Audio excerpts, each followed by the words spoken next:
कृपाचार्य हनुमान नारद विभीषण व्यासो परशुरामस्य सप्ते इति चिरजीविता। अश्वत्थामा, कृपाचार्य, हनुमान जी, नारद, विभीषण, वेद व्यास जी और परशुराम जी, ये 7 पात्र हैं। इन्हें हमारे शास्त्रों में चिरजीवित बताया गया है। अश्वत्थामा और कृपाचार्य के बारे में हम पिछले 2 दिनों से चर्चा कर चुके हैं कि वो अभी इस पृथ्वी पर किस स्वरूप में उपस्थित हैं। आज हम हनुमान जी के बारे में बात करेंगे। हनुमान जी भी सतयुग, द्वापर, त्रेता, कलयुग, चारों युग में इनका प्रभाव था। चारों युग प्रताप तुम्हारा, हे प्रसिद्ध जगत उजियारा।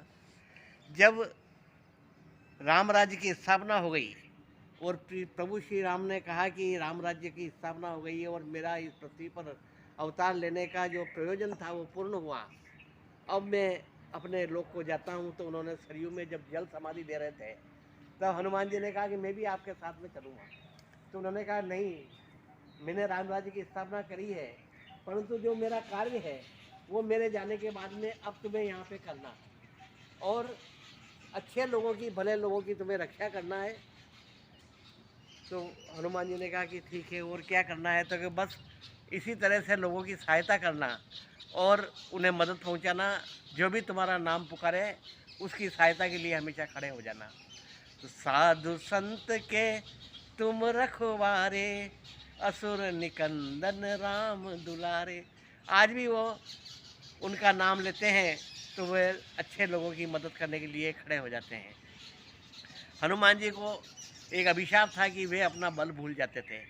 जब लंका सीता माता का खोज करने के लिए जाना था, सब वानर भालू समुद्र किनारे बैठे थे और सब अपना अपना बल बता रहे थे। तब जामवंत ने कहा कि हनुमान जी को तो इनका बल याद दिलाना पड़ेगा।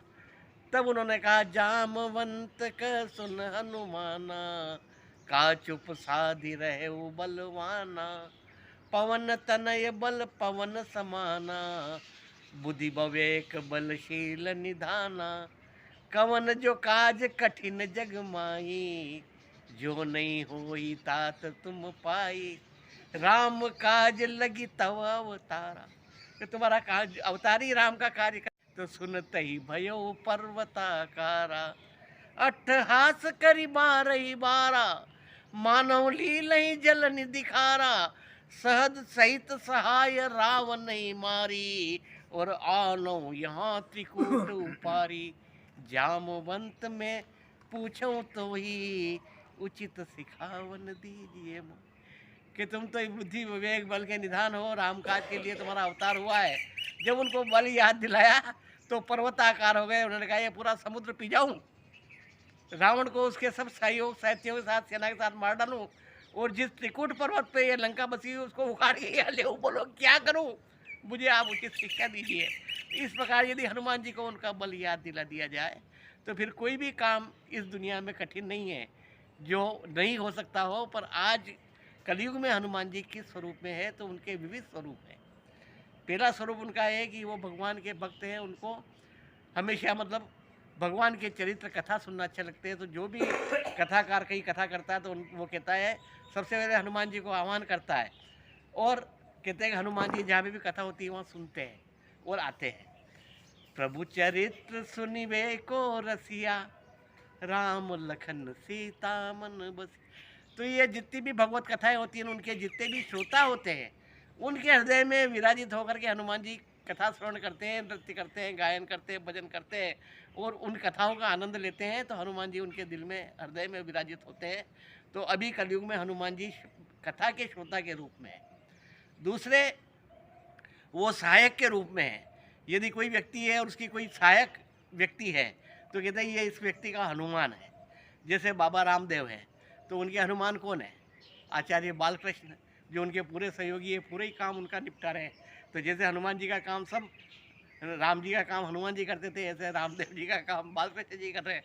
तो ऐसे बहुत सारे पात्र हैं जो सहयोगी के रूप में काम करते हैं, वो भी हनुमान जी के रूप में।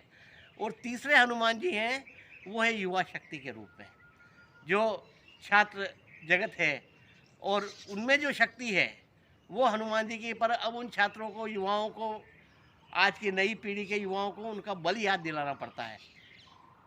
ये इनका उपयोग सबसे पहले जयप्रकाश नारायण ने किया था समग्र क्रांति के लिए, और पूरे देश की सरकार उसने बदल दी थी। वो सब युवा शक्ति की ताकत थी।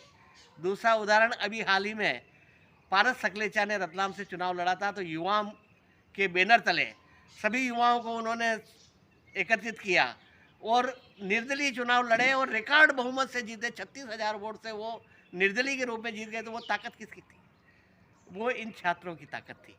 तो ये पर इनको इनका विनियोजन करना पड़ता है और इनको बल याद दिलाना पड़ता है। ये युवा शक्ति ही आज के समय में हनुमान के रूप में है, और इन्हें इसीलिए यह बानरी सेना है। इनको छू लगा दो तो कोई भी काम नहीं, इसलिए राजनीतिक दल इनका पूरा उपयोग करते हैं।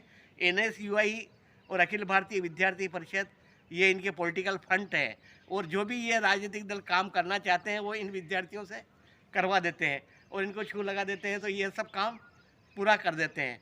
तो ये जो छात्र शक्ति है, युवा पीढ़ी है, वो आज की तारीख में हनुमान के रूप में इस पृथ्वी के ऊपर